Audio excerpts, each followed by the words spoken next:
Today we'll explore the thyroid gland, its structure, functions, and clinical importance. Let's get started. The thyroid and parathyroid glands and cervical parts of the trachea and esophagus are closely related structures in the region of neck. Thyroid and trachea are routinely examined by clinicians to diagnose their disorders. For example, goiter, tracheal tug, etc. The thyroid gland is the largest endocrine gland of the body. The hormones secreted by the thyroid gland include triiodothyronine, or T3, tetraiodothyronine, or T4, which is commonly called thyroxine, and calcitonin, which serve the following functions: regulate the basal metabolic rate, stimulate the psychosomatic growth of the body, play an important role in calcium metabolism. Special features. The special features of the thyroid gland are: it is the only endocrine gland which is located superficially in the body, hence accessible for physical examination. It is the only endocrine gland that depends on external environment for raw material, iodine, to synthesize its hormones. It is the only endocrine gland which does not pour its hormones into blood immediately after formation, but stores them and then releases them in blood for use as and when required. It is one of the organs of the body having a very rich blood flow. Location. The thyroid gland is located in the lower part of the front and side of the neck, opposite to the C5, C6, C7, and T1 vertebrae, clasping the upper part of the trachea. Parts and features. It is H-shaped and consisting of vertical right and left lateral lobes and a horizontal isthmus connecting them across the midline. Sometimes a small pyramidal lobe projects upwards from the isthmus, usually to the left of the midline. Not infrequently, it is connected to the body of the hyoid bone by a fibrous or fibromuscular band called levator glandular thyroidea. Each lateral lobe of the gland extends upwards to the oblique line of the thyroid cartilage and below up to the 5th or 6th tracheal ring. The isthmus extends across the midline in front of the 2nd, 3rd, and 4th tracheal rings. Weight and dimensions. The thyroid gland weighs about 25 grams. Each lobe of the thyroid gland is 5 centimeters long, 3 centimeters wide, and 2 centimeters thick. And the isthmus measures about 1.25 centimeters in both vertical and transverse diameters. Capsule of the thyroid gland.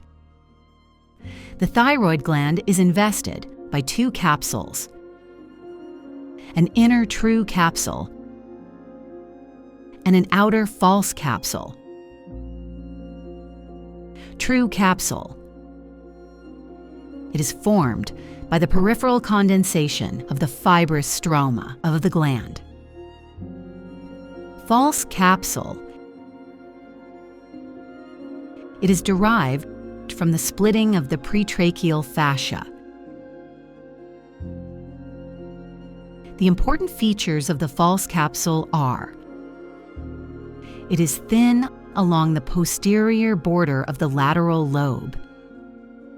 It is thick on the medial surface of the lateral lobe.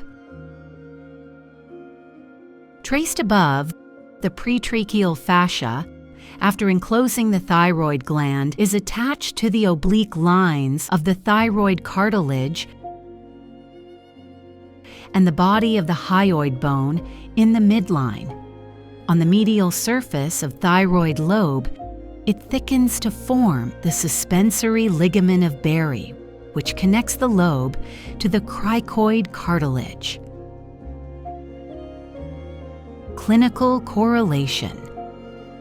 Sometimes the thyroid tumor extends backwards, as the capsule is thin, along the posterior borders of the lateral lobes, compressing the adjacent structures without forming a visible swelling on the front of the neck. The thyroid gland moves up and down during swallowing because its capsule is attached to laryngeal cartilages and hyoid bone, which moves up and down during swallowing. Thus, thyroid swellings can be distinguished clinically from other swellings in the region of the neck. Relations.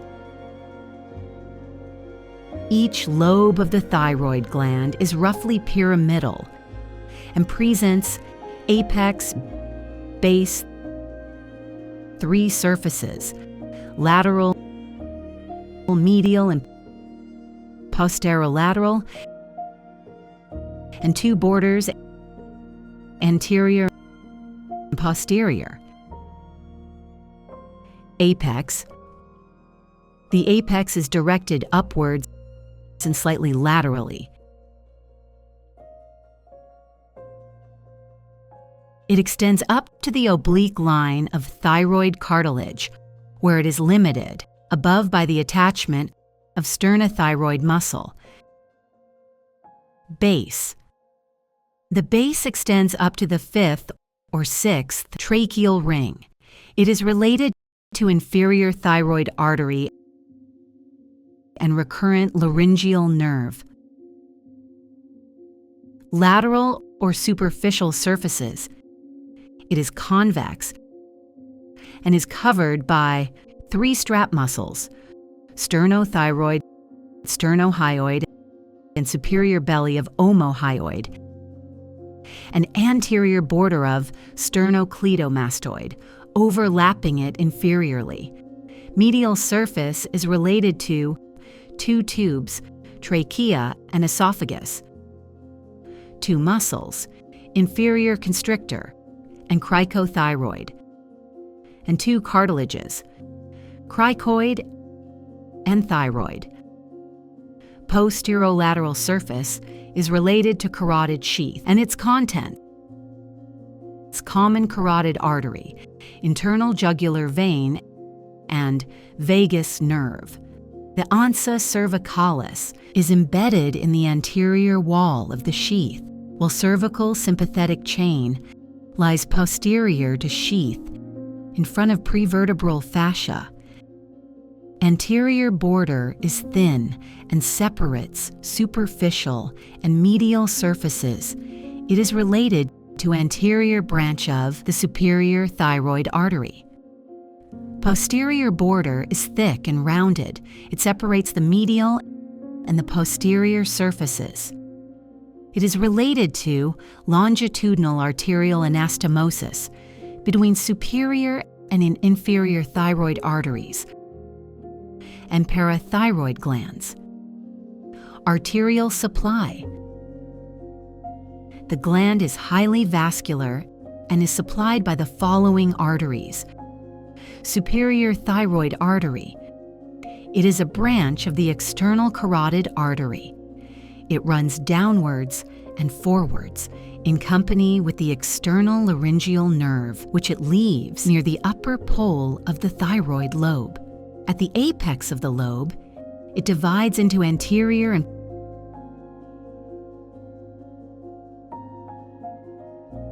posterior branches. Superior thyroid artery supplies the upper 1/3 of the lobe and upper half of the isthmus.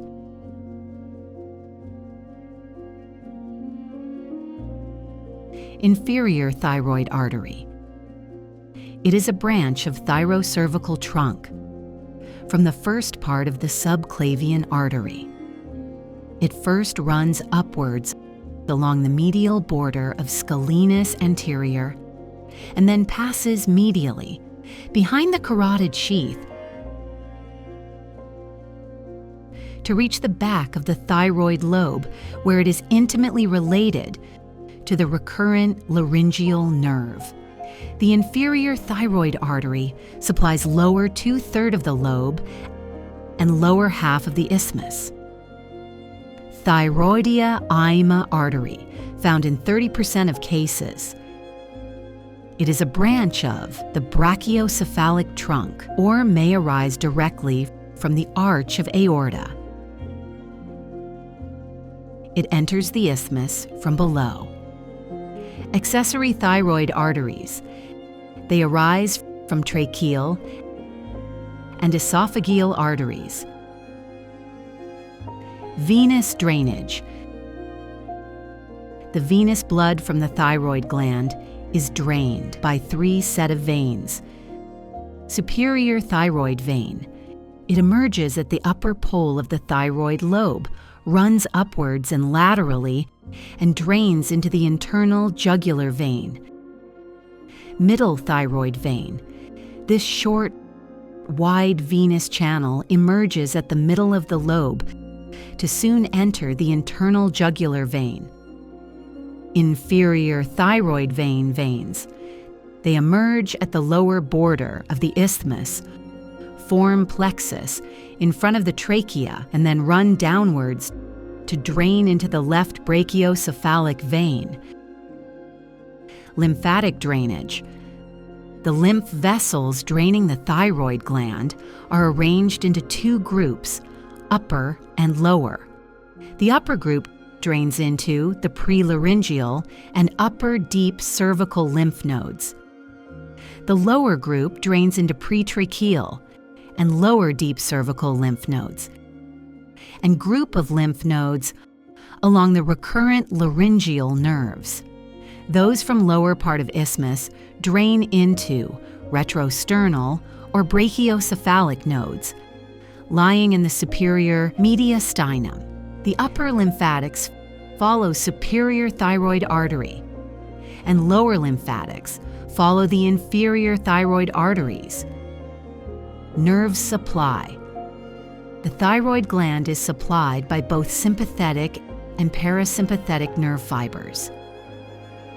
The parasympathetic supply is derived from the vagus and recurrent laryngeal nerves. The sympathetic supply is derived from the superior,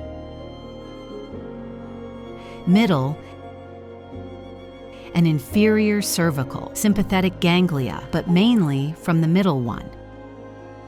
Clinical aspect. Goiter. Any enlargement of the thyroid gland, except that during menstruation and lactation, is called goiter. It may be associated with hypofunction or hyperfunction of the gland. Hypothyroidism occurs when there is insufficient secretion of the T3 and T4. The decreased levels of T3 and T4 cause increased secretion of TSH. Hypothyroidism causes cretinism in children and myxedema in adults. Hyperthyroidism or thyrotoxicosis occurs due to excess secretion of T3 and T4. The thyrotoxicosis clinically presents as tachycardia, tremors, and systolic brute.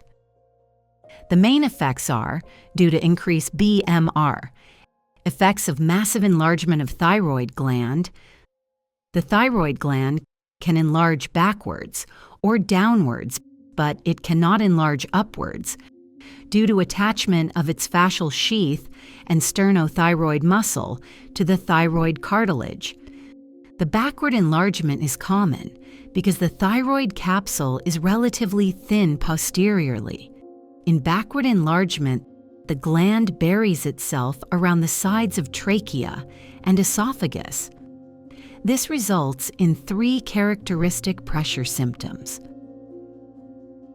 are dyspnea, difficulty in breathing due to pressure on trachea; dysphagia, difficulty in swallowing due to pressure on esophagus; dysphonia, hoarseness of voice due to pressure on the recurrent laryngeal nerve, which lies in the tracheo-esophageal groove. That was a quick look at the thyroid gland. For more anatomy and physiology videos, like and subscribe. Thanks for watching.